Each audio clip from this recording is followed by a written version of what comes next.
नमस्कार दर्शक बंधु शुभ सकाळ। आज हूँ जून 16 सोमवार। आज रही देश विदेश राज्य 20 गुरुत्वपूर्ण खबर। खबरटी शेष पर्यंत देखा सहित आप चैनल नुआ थे सब्सक्राइब करी आपण को जिलार ना लिखिदेवे जहाँफल प्रत्येक दिन आपन को जिलार खबर पाइपर। तेज चलतु खबर उपर नजर पकाइबा। रथयात्रा को नहीं कोठर हेले सरकार रथ उपर को अणसेवायत चढ़िले हेब कार्यानुष्ठान।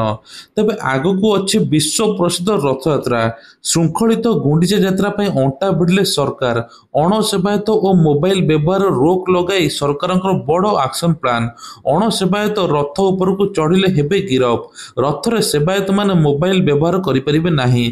चलित वर्ष रथयात्रा को श्रृंखलित करने संस्कारमूलक करने सरकार कोठर पदक्षेप ने एने आईन मंत्री पृथ्वीराज हरिचंदन कहते।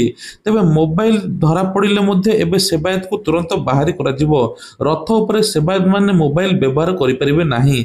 पहंडी क्यों क्यों सेवायत रहिबे तार मध्य तालिका प्रस्तुत होउची। घंटुआ सेवायत मानक तालिका मध्य प्रस्तुत होउची। एने निजोग गुड़िक तालिका प्रस्तुत पई सेवायत को नाम मध्य देबे बोली कुआ जाउची। छत्तीसगढ़ सहित आलोचना पर एभली निष्पत्ति होईची। 2036 राज्य सरकार 36 योजना सामाजिक और अर्थनैतिक क्षेत्र को गुरुत्व। तेबे कुआ जाउची 2036 रे एथर समृद्ध ओडिशा हेबो। एने कि सरकार कहछन्ती खूब जल्दी विकसित ओडिशा विकसित गाँ हेबो। वर्षे भितर बीजेपी सरकार निज प्रतिश्रुति रखिची, सब किछि पूर्ण मध्य करिची। तेबे कुआ जाउची आउ किछि प्रमुख क्षेत्र को फोकस करी आगु को बढ़ीची बीजेपी सरकार। 36 प्राथमिक कार्यक्रम को चिन्हित कर सरकार। कल्याण खरीट योजना टू आरंभ कर भित्तिभूमि कृषि क्षेत्र भली विभिन्न क्षेत्र में आभिमुख्य कर सरकार। तेबे रक्तहीनता एवं पुष्टिहीनता को लोप कर प्रत्येक व्यक्ति जीवन काल 80 वर्ष अधिक हेबो। राज्य में समान आंचलिक विकास हेबो। दारिद्र्य ह्रास कर सहित 60% नगरीकरण हासिल लक्ष्य रखाई। परिवेश स्थिरता लगी अक्षय शक्ति को गुरुत्व दिया। 2036 विजन डॉक्यूमेंट भी प्रस्तुत हो सारी। तेबे एपटे सरकार कहते खूब जल्दी निजुक्ति उपर निजुक्ति बाहर जहाँफल दादन खटिया बाहर को जीवे ना। तेबे यह सहित शिक्षा दक्षता विकास स्वास्थ्य सेवा क्षेत्र में कुशली मानव संबल तैयारी करी समग्र सामरिक विजन को तैयारी कराई। गवेषणा विकास नुआ टेक्नोलोजी को दिज्व यह अधिक प्रसन्न बेले सरकार मध्य कहते।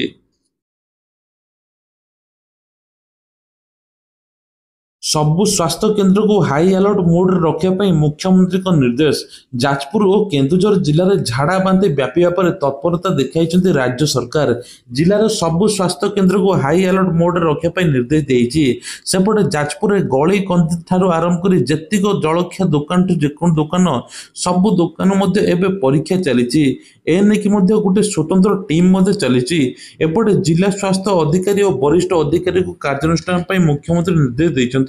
जाजपुर जिलार पानीय जल उत्स को विशोधन करने पदक्षेप नहीं।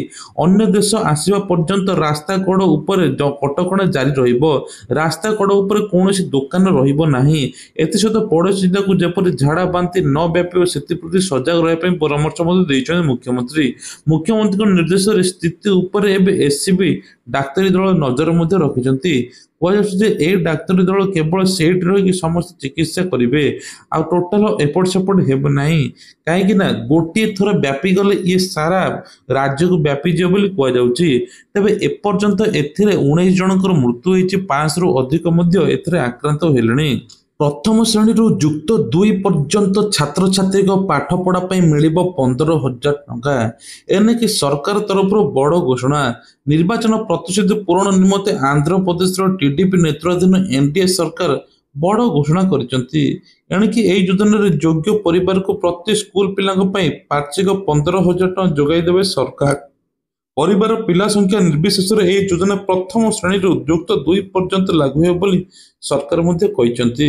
राज्य में आगामी 7 दिन पर्यंत प्रबल अति प्रबल वर्षा हो बोली पाणीपाग विभाग आकलन करने कि 16टी जिला को येलो वार्निंग जारी कर सहित कहुच्छे 50 रु 60 किलोमीटर बेगर पवन बोईपे। गंजाम जिले में सर्वाधिक घड़घड़ी वर्षा एवं झटका पवन होबार संभावना अच्छी। एने पाणीपाग विभाग सतर्क सूचना जारी कर 17 और 19 तारिख पर्यंत मत्स्यजीवी मान समुद्र भीतर को न जावाई मना कर। ଆସନ୍ତା 20 ତାରିଖରେ ମିଳିବ ଅନ୍ତର୍ଦୟ ଗୃହ ଯୋଜନାରେ ଲୋକଙ୍କୁ ଘର। ତେବେ ସରକାର ବାଣ୍ଟିବେ ଏଥର ପ୍ରତିଟି ପରିବାରକୁ ଘର। ଯେଉଁମାନେ ବାସହୀନ ତାଙ୍କର ଜମି ବୋଲି ନାହିଁ ଏବଂ ସରକାର ତାଙ୍କୁ ଘରଟିଏ ଦେଉଛନ୍ତି।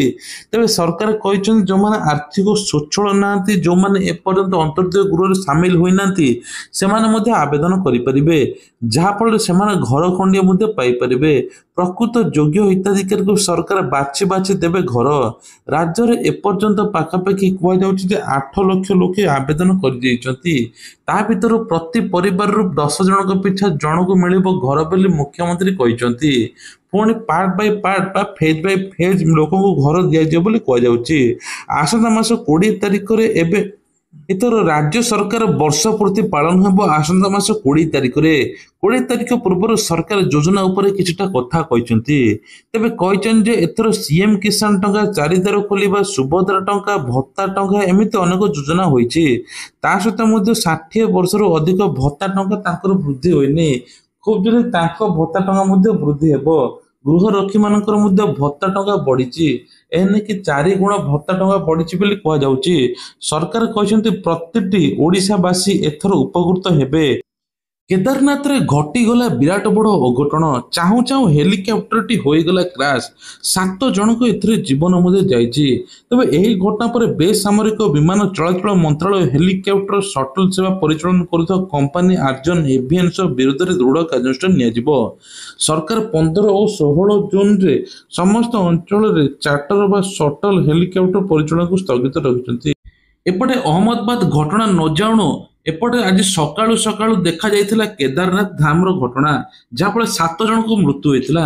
ପୁଣି ଆଉ ଗୋଟେ ଘଟଣା ଘଟିଛି, ପୋଲ ଭୁଶୁଡ଼ି ଭାସିଗଲେ 30 ପର୍ଯ୍ୟଟକ। ତେବେ ଇନ୍ଦ୍ରାୟଣୀ ନଦୀ ଉପରେ ପର୍ଯ୍ୟଟକ ନିର୍ମିତ ଏକ ପଦଯାତ୍ରୀ ପୋଲ ହୋଇଥିଲା, ଯାହା ଭୁଶୁଡ଼ିବା ଫଳରେ 30 ଲୋକ ଭାସି ଯାଇଛନ୍ତି। ତେବେ କୁହାଯାଉଛି ଯେ ଏଭଳି ଘଟଣା ପ୍ରଥମ ଥର ଦେଖିବାକୁ ମିଳିଛି। ରିପୋର୍ଟ ଅନୁଯାୟୀ କି ସନ୍ଥ ଶୁକନାଥଙ୍କ ସହିତ ଜଡ଼ିତ ଏକ ପବିତ୍ର ତୀର୍ଥସ୍ଥଳ ଦେହୁରୀ ବିଶେଷ କରି ସପ୍ତାହ ଅନ୍ତରେ ପର୍ଯ୍ୟଟକ ଭିଡ଼ ହୋଇଥାଏ। ରବିବାର ହୋଇଥିବା ପର୍ଯ୍ୟଟକ ଭିଡ଼ ହୋଇଥିଲା। ପ୍ରତ୍ୟେକ ରସି ଏହାକୁ ଭାସିବାରେ ମଧ୍ୟ ଦେଖିଛନ୍ତି, ଯାହାଫଳରେ ହଠାତ୍ ଭାଙ୍ଗି ପଡ଼ିଥିଲା ପୋଲ, ତାପରେ ଭାସି ଯାଇଥିଲେ ଲୋକେ। ଏବେ ମଧ୍ୟ ତୁରନ୍ତ ଉଦ୍ଧାର ଚାଲିଛି, କିନ୍ତୁ ତାଙ୍କ ଭିତରୁ 2 ଜଣଙ୍କ ମୃତ୍ୟୁ ହୋଇଛି, ବାକି 5 ଜଣଙ୍କୁ ଖୋଜା ଚାଲିଛି। ତେବେ ମାଗଣା ଏଥର ପିଲା ନେବେ କୋଚିଂ। ଜେଇ ନିଟ୍ ପରୀକ୍ଷା ପାଇଁ ଦିଆଯିବ ମାଗଣା କୋଚିଂ। ଏଥିପାଇଁ ସରକାରଙ୍କର ବଡ଼ ଘୋଷଣା। ତେବେ ଏଥିପାଇଁ ସରକାର ଶିକ୍ଷା ବ୍ୟବସ୍ଥାରେ ନୂଆ ନୂଆ ଯୋଜନା ଆଣିବା ପାଇଁ ନୂଆ ପାଠ୍ୟକ୍ରମ ସହିତ ଯୋଡ଼ି ହୋଇଛନ୍ତି। ତେବେ ଆନ୍ଧ୍ରପ୍ରଦେଶ ସରକାର ଏ ଉପରେ ପାଦେ ଆଗେଇଛି।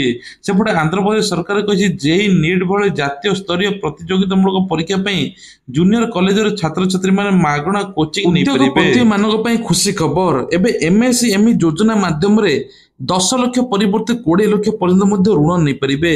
ଏନେଇ କେନ୍ଦ୍ର ସରକାରଙ୍କ ବଡ଼ ଘୋଷଣା। ତା ସହିତ ଯାହାର ରାସନ କାର୍ଡ ଅଛି ତାଙ୍କୁ 1,000 ଟଙ୍କା ସହାୟତା ଦେବେ କେନ୍ଦ୍ର ସରକାର। ଯେଉଁମାନେ ଆର୍ଥିକ ସ୍ୱଚ୍ଛଳ ନଥିବେ, ନିଜ ଜୀବନ ନିଜେ ବଞ୍ଚୁଥିବେ ବା କୌଣସି ଅସୁବିଧା ହେଉଥିବା, ତାଙ୍କୁ 1,000 ଟଙ୍କା ସହାୟତା ଦେବେ ସରକାର ବୋଲି କହିଛନ୍ତି। ତା ସହିତ କିଷାନ ସମ୍ମାନ ନିଧି ଯୋଜନା ବା କିଷାନ ସମ୍ମାନ ନିଧି ଯୋଜନାରେ ସରକାର 6,000 ଟଙ୍କା ବାର୍ଷିକ ଦେଉଛନ୍ତି। 3ଟି କିସ୍ତିରେ ଦେଉଛନ୍ତି। ଏଥର 20ରେ ମିଳିବା ପାଇଁ ଯାଉଛି ପିଏମ୍ କିଷାନ ଟଙ୍କା। ଯେଉଁମାନେ ଭାଇମାନେ ଏପର୍ଯ୍ୟନ୍ତ ଇକେୱାଇସି କରିନାହାନ୍ତି, ତୁରନ୍ତ ଇକେୱାଇସି କରିଦିଅନ୍ତୁ, ଯାହାଫଳରେ ତୁରନ୍ତ ତାଙ୍କ ଡାଇରେକ୍ଟ ଆକାଉଣ୍ଟକୁ ଟଙ୍କା ଆସିବ। ରାସନ କାର୍ଡକୁ ନେଇକି ବଡ଼ ଅପଡେଟ୍, ଏଣିକି ରାସନ କାର୍ଡରେ ମିଳିବ ଗହମ। ତେବେ ରାସନ କାର୍ଡରେ ଅନ୍ୟ 7ଟି ଜିନିଷ ମିଳିବ, ବାହାର ରାଜ୍ୟମାନଙ୍କରେ ମିଳୁଛି। ତେଲ, ଡାଲି, ଲୁଣ ଯେମିତି ମିଳୁଛି ସେମିତି ରାସନ କାର୍ଡରେ ମଧ୍ୟ ମିଳିବ। କିନ୍ତୁ ଏବେ ଓଡ଼ିଶାରେ ରାଜ୍ୟ ହୋଇନାହିଁ, ଅନ୍ୟ ରାଜ୍ୟମାନଙ୍କରେ ଲାଗୁ ହୋଇଯାଇଛି। ଏବେ ଓଡ଼ିଶାରେ 20 ଲକ୍ଷ ହିତାଧିକାରୀ ଏପର୍ଯ୍ୟନ୍ତ ଇକେୱାଇସି କରିନାହାନ୍ତି, ତୁରନ୍ତ କରାଇଦେବା ପାଇଁ ଖାଦ୍ୟ ଯୋଗାଣ ମନ୍ତ୍ରୀ କୃଷ୍ଣଚନ୍ଦ୍ର ପାତ୍ର ସୂଚନା ଦେଇଛନ୍ତି। ଯଦି ସେମାନେ କରିବେ ନାହିଁ, ତୁରନ୍ତ ତାଙ୍କ ରାସନ କାର୍ଡ କଟିଯିବ ବୋଲି ଏପଟେ ମନ୍ତ୍ରୀ ମଧ୍ୟ ସୂଚନା ଦେଇଛନ୍ତି। ସୁନା ଦର ହୁ ହୁ ହୋଇ ବଢ଼ି ଚାଲିଛି। ତେବେ ସୁନା ଦର ଏବେ 1,01,400 ଟଙ୍କାରେ ପହଞ୍ଚିଛି, ଯାହା ସବୁ ରେକର୍ଡ ମଧ୍ୟ ଭାଙ୍ଗି ଦେଇଛି। ତେବେ ଦିନକୁ ଦିନ ସୁନା ଦର ମହଙ୍ଗା ହେବାରେ ଲାଗିଛି। ଏବେ 2 ଦିନ ଭିତରେ ସୁନା ଦର 1,590 ଟଙ୍କା ବଢ଼ିଛି। ତା ସହିତ ରୂପାର ମଧ୍ୟ କିଲୋଗ୍ରାମ ପିଛା ବଢ଼ିଛି 1,20,000 ଛୁଇଁଛି। ତେବେ ରୂପାର ମଧ୍ୟ 1,000 ଟଙ୍କା ବଢ଼ିଛି। ଦିନକୁ ଦିନ ସୁନା ଦର ଏତେ ମହଙ୍ଗା ହେଇଯାଉଛି, ଯାହାଫଳରେ ଗୋଟେ ସାଧାରଣ ପରିବାର ମଧ୍ୟ ଝିଅ ବାହାଘର ପାଇଁ ରଖିପାରୁନାହିଁ। ରଥଯାତ୍ରାରେ ଲାଗିବ ଏଆଇ କ୍ୟାମେରା। ଏନେଇ ସରକାର ତରଫରୁ ବଡ଼ ନିଷ୍ପତ୍ତି। ତେବେ ଭିଡ଼ ନିୟନ୍ତ୍ରଣ ହେବ ଏବଂ ଭଲରେ ଦର୍ଶନ କରିବେ କିଭଳି ଭକ୍ତ ସେ ନେଇକି ବ୍ୟବସ୍ଥା ମଧ୍ୟ କରାଯାଉଛି। ଏଆଇ ରଖିବ ନଜର, ଯାହାଫଳରେ କୌଣସି ପ୍ରକାର କିଛି ଅସୁବିଧା ମଧ୍ୟ ହେବ ନାହିଁ। ଦେଶରେ କୋରୋନା ଏବେ 8,000 ପାର କଲାଣି। ତେବେ ଦିନକୁ ଦିନ କୋରୋନା ଏତେ ଭୟଙ୍କର ହେବାରେ ଲାଗିଛି, ଯାହାଫଳରେ ସରକାର ଏବେ ନୂଆ ଗାଇଡଲାଇନ୍ ଆଣିବା ପାଇଁ ଯାଉଛନ୍ତି। ସେଭଳି ରାଜ୍ୟରେ ମଧ୍ୟ ଏବେ କୋରୋନା ହୁ ହୁ ହୋଇ ବଢ଼ି ଚାଲିଛି। ଆଗକୁ ରଥଯାତ୍ରା ଅଛି, ଏନେଇକି ସରକାର କହିଛନ୍ତି ଯେ ନିୟମ ମାନିବା ପାଇଁ କାଶ, ଛିଙ୍କ, ଜ୍ୱର, ଥଣ୍ଡା ହେଲେ ଆପଣମାନେ ମାସ୍କ ବ୍ୟବହାର କରନ୍ତୁ, ଡାକ୍ତରଙ୍କ ପରାମର୍ଶ ନିଅନ୍ତୁ, ଯାହାଫଳରେ ଏହାର ଟ୍ରିଟମେଣ୍ଟ ମଧ୍ୟ କରନ୍ତୁ। ଆଉ ଗୋଟେ ବଡ଼ ଘୋଷଣା, ବାହାରେ ସବୁ ବିକ୍ରି ହେଉଥିବା ପାଉରୁଟି ଉପରେ ଏକ୍ସପାୟରି ଡେଟ୍ ଲାଗିବ। ତେବେ ସ୍ୱାସ୍ଥ୍ୟ ନିର୍ଦ୍ଦେଶକ କୁହାଯାଇଛି ଯେ ଏଥର ସ୍ୱାସ୍ଥ୍ୟମନ୍ତ୍ରୀ କହିଛନ୍ତି କୌଣସି ପ୍ରକାର ଏମିତି ବିକ୍ରି ହେବ ନାହିଁ, ଯାହାଫଳରେ ଲୋକଙ୍କ ସ୍ୱାସ୍ଥ୍ୟକୁ ନେଇ ସରକାର ଚିନ୍ତାରେ ଅଛନ୍ତି। କୌଣସି ପ୍ରକାର ପ୍ରଡକ୍ଟ ଉପରେ ଏଥର ଏମିତି ବିକ୍ରି ହେବ ନାହିଁ। ଯଦି ଏକ୍ସପାୟରି ଡେଟ୍ ଥିବ ତାହେଲେ ବିକ୍ରି ହେବ, କାରଣ ଏସବୁ ରହିବା ଫଳରେ ଲୋକ ଖାଇକି ନିଜର ସ୍ୱାସ୍ଥ୍ୟ ଅବସ୍ଥା ଖରାପ କରୁଛନ୍ତି। ଦିନକୁ ଦିନ ଏସବୁ ମାଲ ସବୁ ବନ୍ଦ ହୋଇଯିବ ବୋଲି ସରକାର କହିଛନ୍ତି। ତା ସହିତ ମୁଖ୍ୟମନ୍ତ୍ରୀଙ୍କର ବଡ଼ ଘୋଷଣା, ଏଣିକି ମୁଖ୍ୟମନ୍ତ୍ରୀ କହିଛନ୍ତି ଏସ୍ଏଚଜି ମହିଳାକୁ 1 ଲକ୍ଷ ଟଙ୍କା ଋଣ ବିନା ସୁଧରେ ମିଳିବ। ଆଉ ସୁଭଦ୍ରା ଟଙ୍କାକୁ ନେଇକି ବଡ଼ ଅପଡେଟ୍, ସୁଭଦ୍ରାର ତୃତୀୟ କିସ୍ତି ରକ୍ଷାବନ୍ଧନ ଦିନ ମିଳିବା ପାଇଁ ଯାଉଛି। ଯେଉଁମାନେ ପ୍ରଥମ ଦ୍ୱିତୀୟ କିସ୍ତି ପାଇନାହାନ୍ତି ସେମାନେ ଏକା ସାଙ୍ଗରେ 3ଟି କିସ୍ତି ପାଇବେ। କିଛି ଅଯୋଗ୍ୟ ହିତାଧିକାରୀ ସୁଭଦ୍ରା ପ୍ରଥମ କିସ୍ତି ହାତେଇଥିଲେ, ତାଙ୍କୁ ଆଉ ଦ୍ୱିତୀୟ ତୃତୀୟ କିସ୍ତି ମିଳିବ ନାହିଁ ବୋଲି ଉପମୁଖ୍ୟମନ୍ତ୍ରୀ ପ୍ରଭାତୀ ପରିଡ଼ା ସୂଚନା ଦେଇଛନ୍ତି। ତେବେ ତା ସହିତ ଆଉ ଗୋଟେ ବଡ଼ ଖବର, ଏଟିଏମ୍ରେ ଯଦି ଆପଣ ବାରମ୍ବାର ଟଙ୍କା ଉଠାଉଛନ୍ତି, 5 ଥରରୁ ଅଧିକ ଉଠାଇବେ ଆପଣଙ୍କୁ ଏକ୍ସଟ୍ରା ଦେବା 5 ଟଙ୍କା ପଡ଼ିବ। ଏନେଇକି ଆରବିଆଇ ତରଫରୁ ବଡ଼ ଘୋଷଣା। ତେଣୁ ଆପଣମାନେ ଯଦି ଆପଣଙ୍କର 5 ଥରୁ ଅଧିକ ଉଠାଇବେ, ଆଗରୁ ଯେତେ ଟଙ୍କା ଦେଉଥିଲେ ତାର 5 ଟଙ୍କା ଏକ୍ସଟ୍ରା ଦେବା ପାଇଁ ପଡ଼ିବ ବୋଲି ଆରବିଆଇ ବଡ଼ ଘୋଷଣା କରିଛି। ତେବେ ଇଏ ଥିଲା ଆଜିର ଦେଶ ବିଦେଶ ରାଜ୍ୟର କିଛିଟା ଗୁରୁତ୍ୱପୂର୍ଣ୍ଣ ଖବର। ଖବରଟି ଭଲ ଲାଗିଲେ ଭିଡ଼ିଓକୁ ଲାଇକ୍ କରିବା ସହିତ ଚ୍ୟାନେଲ ନୂଆ ଥିଲେ ସବସ୍କ୍ରାଇବ୍ କରିଦେବେ।